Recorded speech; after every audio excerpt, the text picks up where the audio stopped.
So today we're going to be talking about metacognition, which is kind of the inception of academia. We're going to be thinking about thinking, and now you're going to be thinking about thinking about thinking, so we're going really far down the rabbit hole. Now, metacognition is something that was really only starting to be researched about 30 years ago, and was initially sort of introduced to the academic field by Vygotsky, because he was more interested in students' development and self-regulation. And all of a sudden people started thinking, okay, well, we're regulating how they think and how they learn. Now we have to think about their cognitive processes, how they think about how they approach puzzles and problems. And it started being researched by academics like Flavel and Brown, which I'm sure you've all recognized from our last online course. And they were paying attention to kids thinking about how they thought, their thought process, and where they went from start to finish. So the basic definition of metacognition is that it refers to the knowledge of people and the control of their own cognitive abilities, and that generally has to do with your own personal knowledge and your experience based on your knowledge. So how you know what you know and how you know how to use it. And a really good example for this for teachers and when you're advising your students is to say things like, if you know you're better at short answer questions and not as good at multiple answer questions, do your short answer questions first on the test to give yourself more time to work on the multiple choice answers. And it also has to do with things like what when termed as your knowledge of task variables, strategy variables, and personal variables. And a lot of this also has to do with accessing knowledge and using it in academic situations.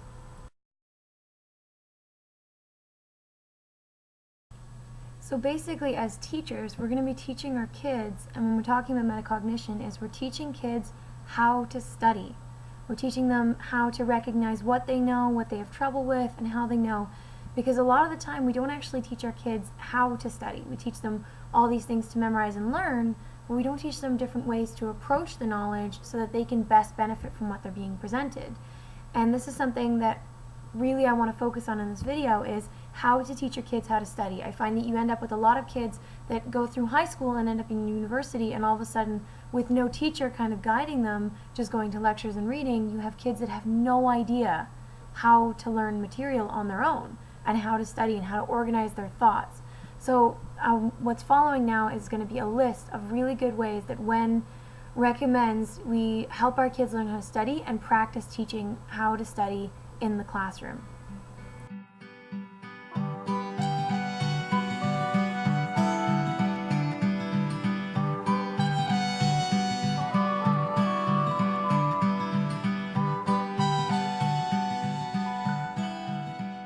So from there, I believe we can build on what Mui and Franco have coined your knowledge of your cognition and your regulation of it. So from there, and building on strategies in the classroom on how to present and learn different knowledge, you can get kids to know what they're thinking, know how they feel about it, know where they kind of are in their mindset, and from there they can regulate their knowledge and regulate their learning on experience that they've built.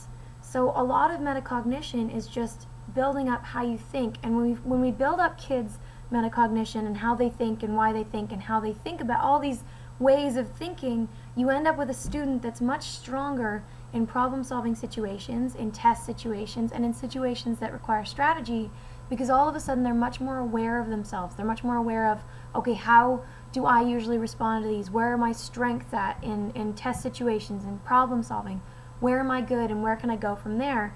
You end up with a much calmer student with a much deeper ability of thinking, and you end up overall with somebody that's going to be a much stronger participant in the classroom regardless of their strength in the subject matter.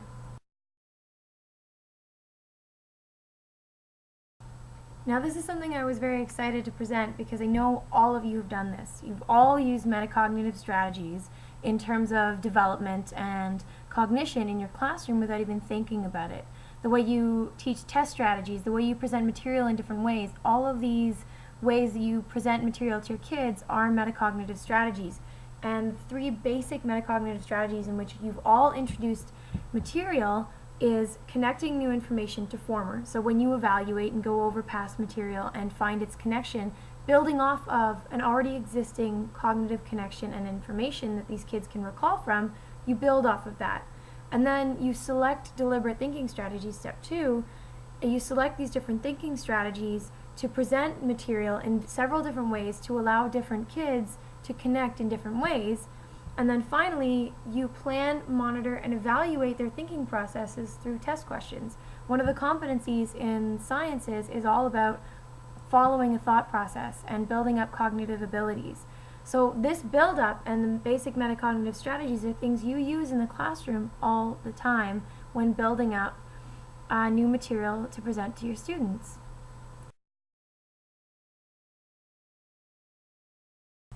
Now, something else I want to talk about is something I'm really quite happy Dr. Toss put into her slides, if you read them, is considering your students' limitations to strategies. There are some things that just won't work, and this could be related to their cultural beliefs, their epistemic beliefs, or just the way that they think and can't wrap their head around certain strategies. And you have to take into account that this might not work in all situations. You might have a certain strategy you use in your class that just won't work metacognitively with one student. You will have a student that takes a great comfort in lists and rubrics and outlines, and another student that needs to just do things in their own pace, make concept maps, talk it out, teach other students. This is something you're going to have to get to know. Now, this is something I'm going to finish up with a little bit because I wanted to put a little more time into talking about it. Students with IEPs and learning disabilities, in terms of developing their metacognition and developing the way they can think and approach problems, is something that's very personal. I can't make an absolute statement about learning disabilities and IEP students because there's so many different kinds, and really it depends on the type of student that you're dealing with. And this is something as a teacher you're going to have to learn and deal with on your own. What I will say though is that generally it does require more step-by-step instruction and more outlining and presenting to the student what you're doing, why you're teaching them, and how you think it's going to help them. I have a student that is slowly going blind, and one of the things that helps her a lot is talking things through with me to get her to explain her own perspectives. And this is a really great way, metacognitively speaking, with a lot of students with IEPs, because you can see where their thoughts are going. There's the tracks that they're laying down and building on, and basically the scaffolding that they are setting forward and that I'm helping them build up to move forward. And one of the things that Dr. Toss recommends, and I was really happy she pointed this out, is recommending scaffolding and helping with scaffolding more with students with IEPs. The whole point of us as teachers to help with metacognitive processes is to help these kids be more self-aware of what they're thinking and why they're thinking it and what they can do with it. And this is something that I really think that a lot of teachers take pride in, and something that we can build on. And I guess my final thought to leave you with is get to know your students, get to see how they think, talk to them, observe the way they think metacognitively, and from there you can use the strategies I've listed beforehand, as well as some of the ideas Dr. Toss put in her slides, to help your students think better. And eventually, as research has shown, you'll end up with students that are much better at solving problems, at mathematics, and anything that requires a large amount of creativity. So thank you so much for watching this video.